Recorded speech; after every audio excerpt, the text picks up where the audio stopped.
Hello à tous, je suis ravie aujourd'hui de vous retrouver pour cette nouvelle vidéo concernant les thèmes que j'avais envie d'aborder. Aujourd'hui, je vais vous aborder le thème de l'ombre. Je vais vous parler de votre ombre. Donc déjà, qu'est-ce que l'ombre? L'ombre, c'est toutes les parts de vous, tous les pans de vous que vous avez refoulés parce que c'était pas convenant, parce que c'est déviant et pour effectivement ne pas déplaire aussi à la société, ne pas déplaire à vos parents par amour, hein, pour recevoir l'amour de vos parents. Vous avez été à l'image de ce qu'ils attendent de vous, donc un être poli, convenant, non déviant. Et donc il y a toute cette part un petit peu de vous qui est cachée, qui est refoulée. Parce qu'il faut savoir qu'un être qui est complet, c'est comme un diamant, il y a toutes les facettes, il y a toutes les parts à la fois de lumière et à la fois de l'ombre. Et c'est ce qui fait effectivement un équilibre. Donc en fait, nous, dans notre société, obéir, c'est bien vu. D'accord. Alors que si on commence à s'affirmer, c'est plutôt mal vu. Et effectivement, exprimer toutes les parts de sa personnalité, c'est s'affirmer tel que l'on est. Et donc, du coup, ça devient un peu compliqué, complexe. Donc, quand on est jeune, on a du mal à s'affirmer et on refoule en fait toutes ces parts qui sont enfouies à l'intérieur de nous. Donc, comment faire disparaître cette ombre? Parce que cette ombre, finalement, elle nous, elle nous dessert aujourd'hui à l'âge adulte et surtout, elle nous empêche d'être vraiment équilibrés, bien dans nos baskets, hein, parce qu'on sent qu'il manque une part de nous non exprimée.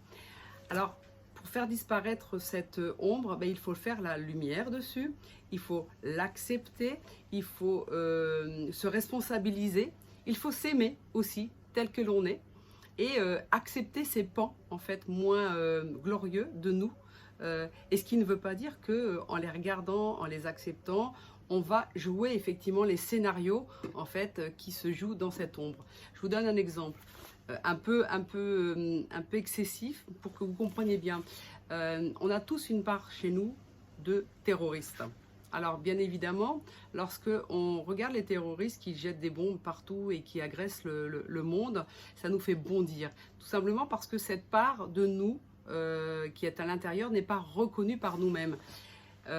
C'est-à-dire que on est également, nous, des terroristes dans la vie. Pourquoi? Parce que qui n'a jamais doublé quelqu'un en queue de poisson? Qui n'a jamais doublé quelqu'un dans un magasin? Qui n'a jamais réagi fortement lorsqu'un enfant a cassé un verre? Qui n'a pas crié quand quelqu'un lui a marché sur le pied ou qui n'a pas mal parlé en rentrant du boulot à son conjoint, à sa conjointe? Et c'est une forme de terrorisme, hein, puisque normalement on doit communiquer de façon non violente. Et d'hurler comme ça, c'est une façon un peu terroriste de contrôler la situation.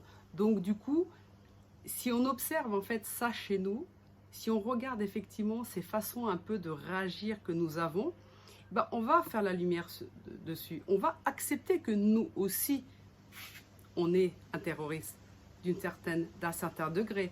Comme nous ne sommes pas des psychopathes, nous ne passons pas à l'acte du terrorisme violent et agressif dans le monde, mais on peut accepter aussi que oui, on est un peu terroriste sur les bords à différents degrés.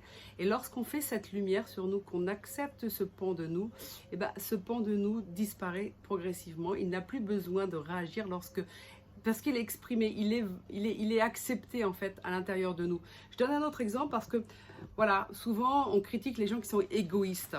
Et lorsqu'on cherche un petit peu, alors moi ça m'est arrivé hein, de regarder une personne et de dire que je la trouvais très égoïste. Et en fait, ça parlait ni plus ni moins de mon ombre. C'est que moi, on m'a toujours exprimé que c'était pas bien d'être égoïste. Et aujourd'hui, je pense un petit peu le contraire, c'est que c'est bien aussi d'être un peu égoïste, mais pas cet égoïsme où on garde tout pour nous, cet égoïsme où on doit s'occuper de nous en priorité. Donc lorsque j'observais quelqu'un d'égoïste, ouais, je le jugeais fortement, mais c'est tout simplement parce que cette part chez moi d'égoïsme n'était jamais exprimée, elle ne pouvait pas exister. Donc le jour où j'ai compris ça, le jour où je l'ai regardé, le jour où j'ai accepté, le jour où je l'ai fait revivre dans mon conscient, ni plus ni moins, mais dans mon environnement, Je ne sais pas s'il y a toujours des égoïstes, mais en tout cas, il y en a, puisqu'on est tous des égoïstes. Mais en tout cas, ça ne me pollue plus dans ma vie et ça me laisse tranquille parce que moi, j'ai accepté ce pan de moi. Vous voyez? Donc, pour ça, pour faire ce travail-là, il y a aussi un outil qui s'appelle la phrase des schémas inconscients.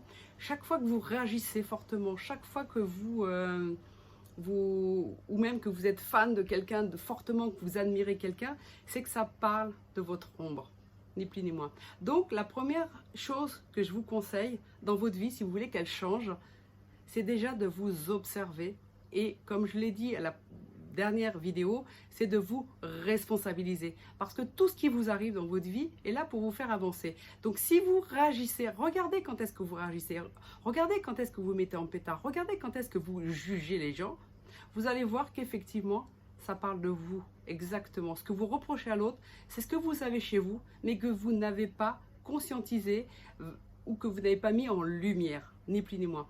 Et lorsque vous le mettrez en lumière, votre vie sera beaucoup plus harmonieuse. Vous serez plus en équilibre. Je vous souhaite une belle journée. Je vous dis à très vite pour la prochaine vidéo. Ciao, ciao!